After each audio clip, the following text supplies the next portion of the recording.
I know he's been talking to Putin lately, or I think at least I've read that. I don't know how authoritative that is, but what do you think their conversations are like? I think they're just trying to get back onto footing. I mean, certainly that relationship is a mixed batch because remember, Trump was very, very badly burned in the previous in his first administration because he Mhm. was having any relations with Putin. Yeah, And then he also, was not necessarily, accommodating of Putin simply because of the pressures that were involved, etc. So I think these are just kind of exploratory scenarios. What is clear is that there is a certain group of neocons, uh, unlike the current Biden administration, but there's a certain subgrouping of neocons that believe that the US should make up with Russia so that it can pivot its forces out, its energy and forces out of the Ukraine and focus on war with China. Okay. right. And so, there are certain known people who are very, very close to the administration who may be counseling that. And so that may also be another reason why the Ukraine war could possibly be put into a freeze or even dialed down completely. It remains to be seen. I think there's a bit of a gray zone, but as I said before, Trump is not opposed to war, but he's opposed to losing wars. And the Ukraine war is very clearly a lost war.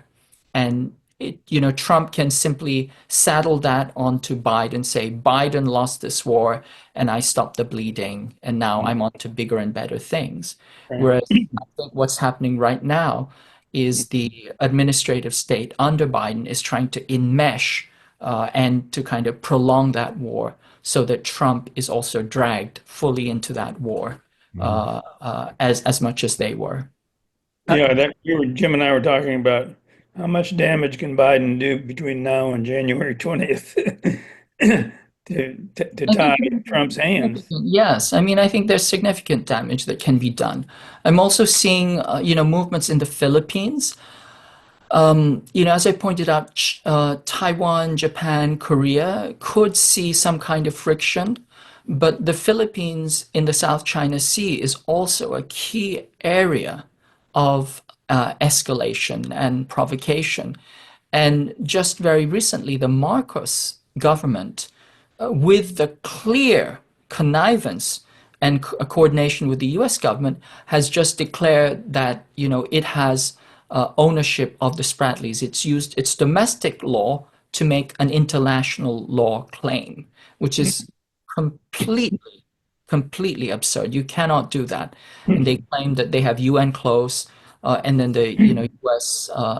Ambassador came out and he said that that the ICJ had ruled in their favor. Absolute BS. It's not. There's no such thing. The ICJ said no such thing. It was, a bought for and paid for arbitral tribunal, and China didn't join the arbitration. And therefore, that arbitration means nothing because you need two parties for an arbitration.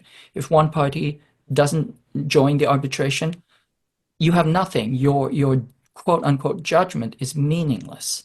But anyway, they've been leveraging that since 2016, and they say that international law says that the Philippines has the claim to these contested islands. If they do that and they've passed this into law inside the Philippines, and then they're claiming that it's international law, and the U.S. is trying to back it, and they're putting it out, into the international media, what that means is that any conflict that happens in the South China Sea could trigger the U.S. Proposition 5 to wage war on behalf of the Philippines. And so that is clearly being prepared by the Biden administration as a final parting gift to the Trump administration, that it's ready to explode into war. And so there's a lot of mischief that can happen Yeah. between now and January.